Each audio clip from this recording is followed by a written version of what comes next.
Hi hello friends எல்லாரும் எப்படி இருக்கீங்க? Welcome to Thendal vlogs. வாங்க இந்த வீடியோவில் ஒரு யம்மியான பேன் கேக் எப்படி செய்யறதுன்ட்டு பார்க்கலாம். இதோட அவுட்லுக் இப்படி தாங்க வந்துச்சு எனக்கு. நான் மைதா யூஸ் பண்ணி ஒயிட் சுகர் யூஸ் பண்ணி பண்ணியிருக்கேன். உங்களுக்கு ஹெல்த்தியாக வேணும் அப்படின்னா ப்ரௌன் சுகர், கோதுமை மாவு யூஸ் பண்ணி பண்ணலாம். இல்லைன்னா சத்து மாவு இருக்கு இல்லைங்க, நம்ம வீட்டில் யூஸ் பண்ணுற சத்து மாவு யூஸ் பண்ணி கூட பண்ணலாம். ரொம்ப ஹெல்த்தியாக செஞ்சு சாப்பிட்லாம். மைதால பண்ணீங்கன்னா கொஞ்சம் சாஃப்ட்னஸ் அதிகமா கிடைக்கும். நான் இந்த டைம் மைதால தான் பண்ணியிருக்கேன். நெக்ஸ்ட் டைம் உங்களுக்கு சத்து மாவுல பண்ணி காட்டுறேன். மேல ஜாம் போட்டு டெக்கரேட் பண்ணியிருக்கு. உங்களுக்கு பிடிச்சா சாக்லேட் சிரப் கூட மேல போட்டு சாப்பிடலாம். இவ்வளவு யம்மியா இருக்கு பாருங்க. வாங்க எப்படி செய்யறதுன்னு பார்த்துக்கலாம். ஒரு பவுல் எடுத்துக்கோங்க. 2 எக் உடைச்சு ஊத்திருங்க. ஒரு விஸ்க் வச்சு நல்லா அடிச்சு கலக்கிருங்க. நல்லா நுர பொங்குற அளவுக்கு நல்லா அடிச்சிடணும்.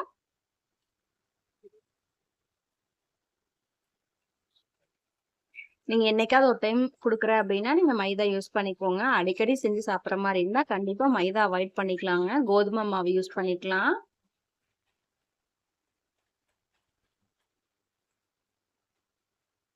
ப்ரௌன் சுகர் யூஸ் பண்ணிக்கலாம். இல்ல பனங்கருப்பட்டி இந்த மாதிரி ஐட்டம்லாம் யூஸ் பண்ணிக்கலாம். இது வந்து நான் powder sugar, white sugar powder பண்ணி வச்சிருக்கிறேன். அதை வந்து ஒரு 4-5 டீஸ்பூன் வந்து அதில் ஆட் பண்ணி அதையும் நல்லா பீட் பண்ணிடலாங்க. பாப்பா தான் எனக்கு ஹெல்ப் பண்ணிட்டு இருக்கா.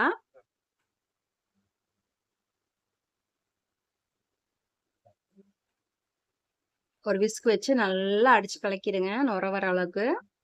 நம்ம எந்த அளவுக்கு கலக்குறோமோ அந்த அளவுக்கு வந்து சாஃப்ட்னஸ் கிடைக்கும். இது வந்து ரீஃபைண்ட் ஆயிலுங்க.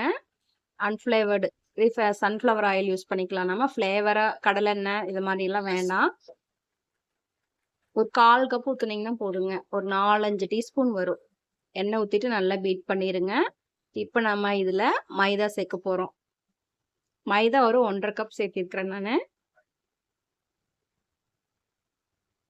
ஒரு 1/4 கப்னு வைங்களேன்.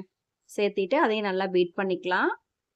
இப்போ வந்து baking powder, baking soda 2 use பண்ணணும். பேக்கிங் சோடா வந்து ஒரு 1/4 டீஸ்பூன் ஆட் பண்ணிக்கோங்க. பேக்கிங் பவுடர் 1/2 டீஸ்பூன் ஆட் பண்ணிக்கோங்க.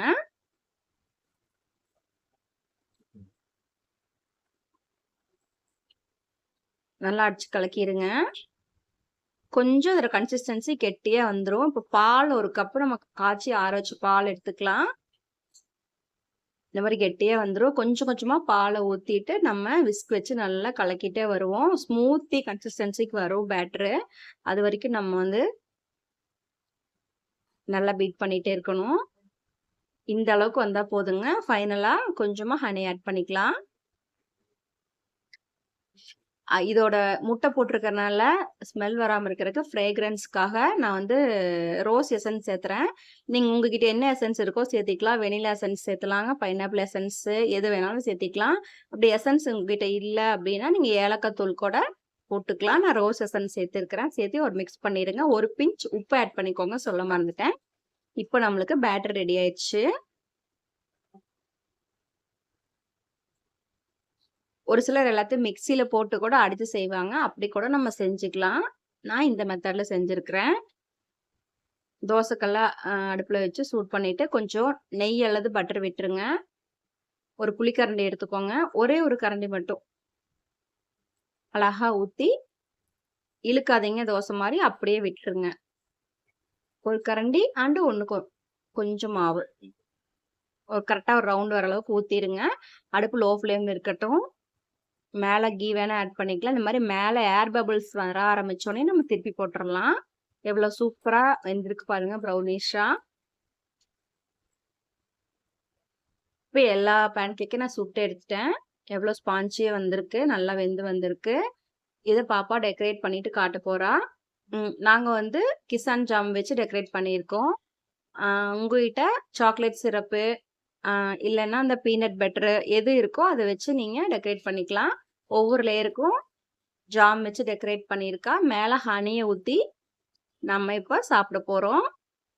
ஓகே ஃப்ரெண்ட்ஸ், என்னோட வீடியோ உங்களுக்கு பிடிச்சிருந்தா கண்டிப்பாக சப்ஸ்கிரைப் பண்ணியிருக்கேன். தேங்க்ஸ் ஃபார் வாட்சிங்.